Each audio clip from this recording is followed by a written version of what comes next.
Hey, welcome to another episode of No Expectations Video Store. I'm Ben, and today we're going to talk about After Hours, a 1985 film by Martin Scorsese.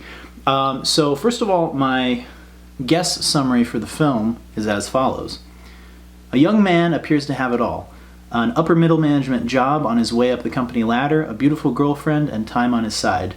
After a slew of bad events, job loss, and unexpected breakup with his girlfriend / almost fiancé, the young man takes time to find himself. He takes a spur-of-the-moment job offer from his musician friend and neighbor who works at a happening underground bar. He becomes a bartender at this rough and wild new bar with a manager with mob ties, a drug-dealing piano player, ladies of the night, and the wildest clientele this side of the Hudson River. Our protagonist will serve more than just drinks and pleasant conversation with this crowd.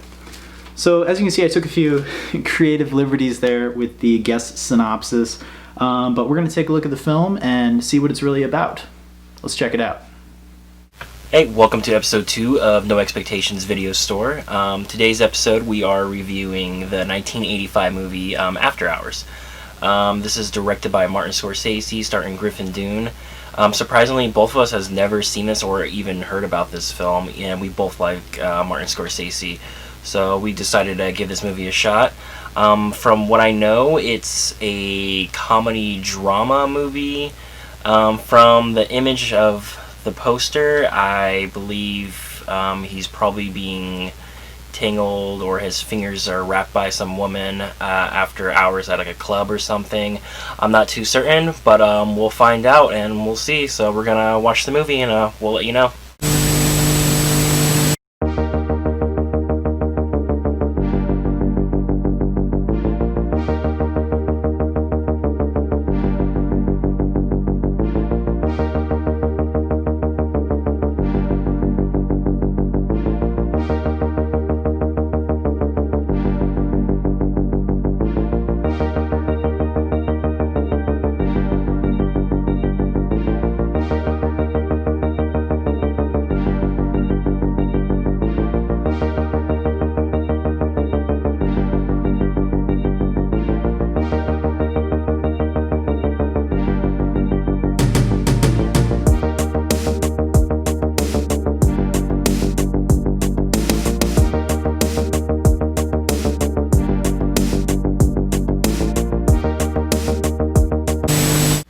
Alright, so let's dive into the review of 1985's After Hours by Martin Scorsese.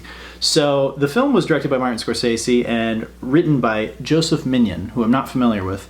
So, my overall rating for this film is honestly a 3 out of 5. I was expecting a little bit more from Scorsese. I mean, he's one of my favorite directors of all time. He's amazing. He's definitely one of the best, and this one just didn't feel to be his caliber of movie. It was definitely a little bit of a letdown. That being said, I really did enjoy the main actor, Griffin Dunne. You have to apologize, I gotta check, I don't know all the names of the cast. So Griffin Dunne played Paul Hackett, and I thought he was really good. He was a really talented actor, and he kind of played the part in an understated way. You kind of rooted for him. One thing that I thought was interesting was Cheech and Chong were in the movie for some reason. They were in there playing a couple of thieves that were like sort of likable, quirky thieves, and they were in the movie for like 3 minutes, but kind of a funny little 80s cameo. Also, the actor and actress that portrayed Kevin McAllister's parents from Home Alone are both also in the movie, which is kind of interesting. So maybe After Hours and Home Alone are in a shared universe. Who knows? Those actors are John Hurd and Catherine O'Hara. So let's dive into the review a little bit. This film was just odd. It was just very unusual. And the whole movie was a bunch of women who are super naive letting a strange man into their house. It was like every time he'd meet a pretty girl, she'd be like, come over to my house, make yourself comfortable. And they were like weirdly attracted to him. And then all the characters were like super bipolar, especially the female characters. They were like really lovey-dovey and interested in him in the beginning and trying to bang him. And then like they would suddenly like freak out and have like an outburst of anger. It didn't make any sense at all. I don't know. I didn't like the film. I didn't hate it, but I didn't really like it. Kind of a one-time watch for me, and I think they could have done so much more with it. I mean, a Martin Scorsese film set in New York in the 1980s, exploring weird things that happen after midnight, I just think it really missed the mark. Enjoyed this film. What I really liked about this movie was just the fact that Paul was having a terrible, terrible night. You wouldn't believe most of the stuff that was happening. If he told you the story, which he does tell you the story of what happened to him, you wouldn't believe it either. All I do say is just I recommend this film. I loved it. I enjoyed it. I would give it probably like a 4 out of 5 stars. Eventually this channel will actually have a proper rating system, but for right now, let's just say 4 out of 5. If you like Scorsese, you'll definitely enjoy this film. There's more stuff I will say about this, but as of right now, Ben, take it away. So, a movie that takes place at night, I really like that, especially in the 1980s, and especially if it's directed by Martin Scorsese. That being said, I really only like the first hour of the film. Not even, I would say the first half hour of the film really captivated me.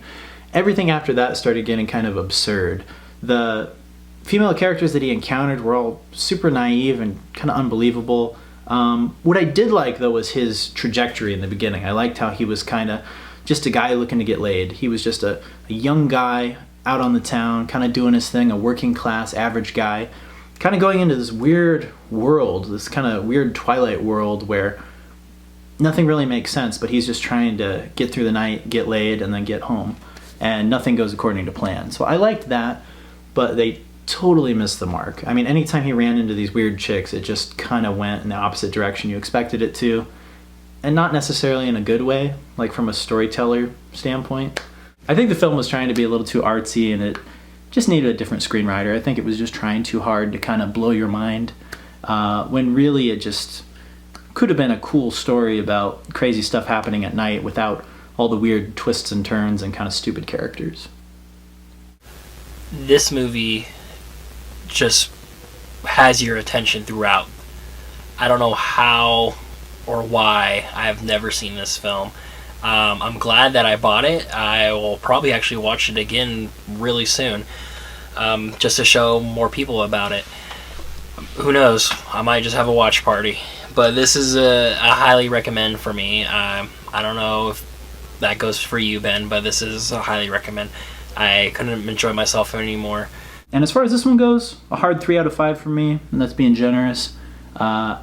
Any day I would take Color Money or Goodfellas, obviously, over this one. But I'm glad I checked it out. You know, it's a slice of the 80s, it's a slice of film history, and I can see why I missed it. I can see why it's not super highlighted in his filmography. But either way, glad we checked it out. You know, after all of this, I forgot my review glasses.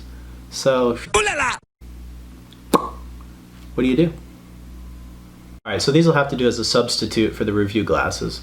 These will be the getting real glasses. How about that? So the actresses like Rosanna Arquette and Terry Garr, who portrayed these kind of strange ladies in the movie, I can only think of like 2 or 3 instances in my entire life where I've run into girls who actually behave that way, that are so naive and so willing to just, oh, come on over, you know, but also have that kind of weird bipolar vibe.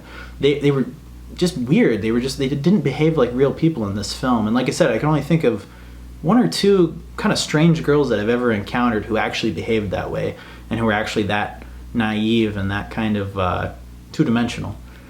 This film, though, every single woman that I ran into was like that. It was like, come on over. I have nothing to lose, basically. Just strange. Just strange writing, strange characters. So these are my getting real glasses. They are a replacement for the review glasses. But they did the job, you know? So we'll be back next week with a whole new review and a whole new movie.